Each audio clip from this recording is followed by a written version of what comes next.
Delaware native Mike Hall was granted the title of the world's strongest drug-free man, according to the American Drug-Free Powerlifting Association in 1985.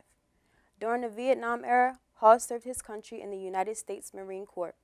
Former Vice President Joe Biden, then Senator, used Mike Hall as a model when he introduced the Steroid Trafficking Act of 1990. The National Federation of High Schools Drug-Free campaign placed Hall on a poster titled Natural Power. Approximately 11 million students in 20,000 schools across the United States were given these posters. Mike Hall has a variety of accomplishments, and today we are going to find out more. Welcome, Mr. Hall. Welcome. Good morning. How are you Thank doing you. today? I am doing awesome. Okay, my first question I would like to ask you is if you could clarify the difference between the world's strongest man and the world's strongest drug-free man. Well, the strongest man usually is people who won not world championship, but the world's strongest man contest. They're not drug tested, so this.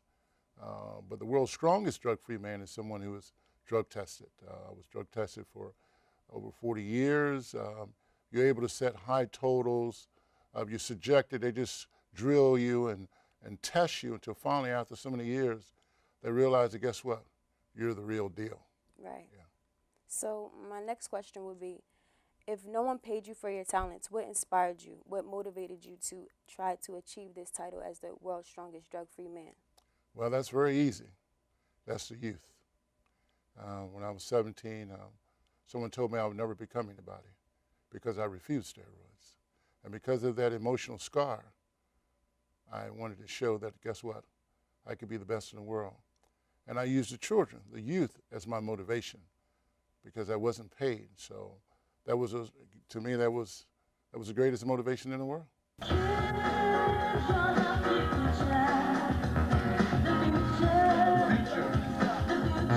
you are the future.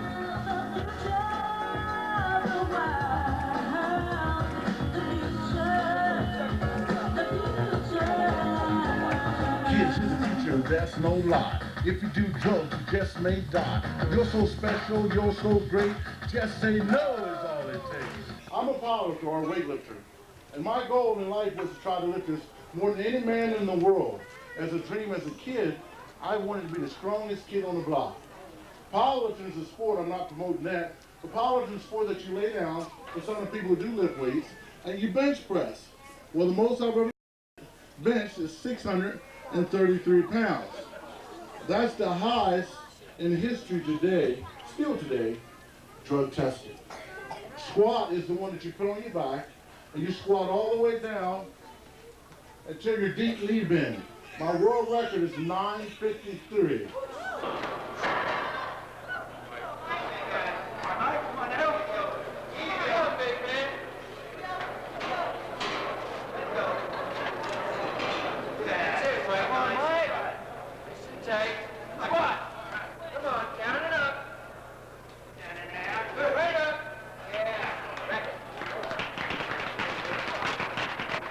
I didn't have a trainer, so I used God always as my trainer.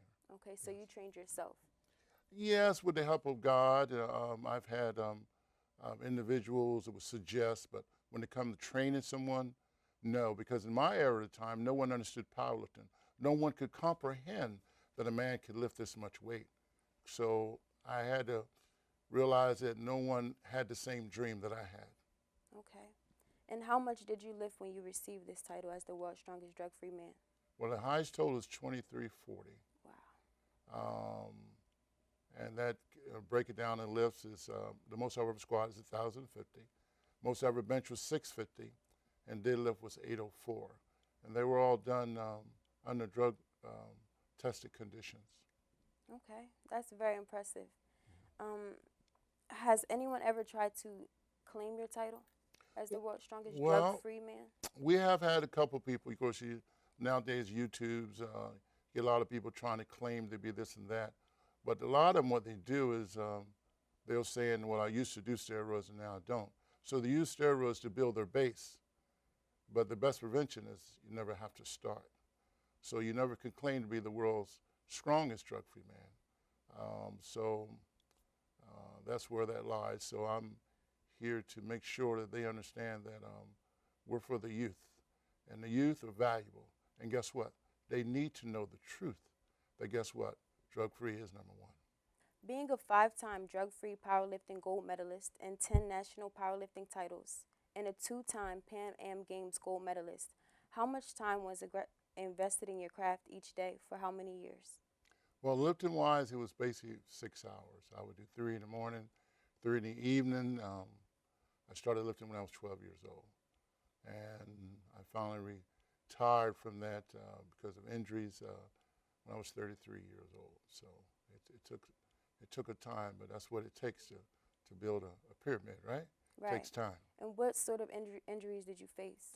Well, I at the time had a ruptured oblique muscle, and but thankfully I went to France, and of course I was the favorite to win. But with the injury, the world thought I was going to lose. But guess what? You still won. Lastly, what advice would you give to youth seeking receiving titles?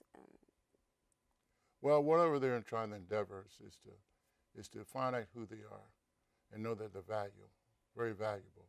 Learn the skills, the talents, the visions, and let no one say that what you can't do.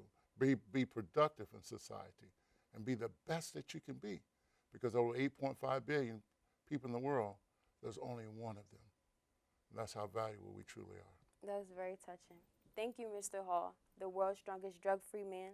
If you want to learn more, you can visit Mr. Hall right here on campus in the TAWS Health and Wellness Center.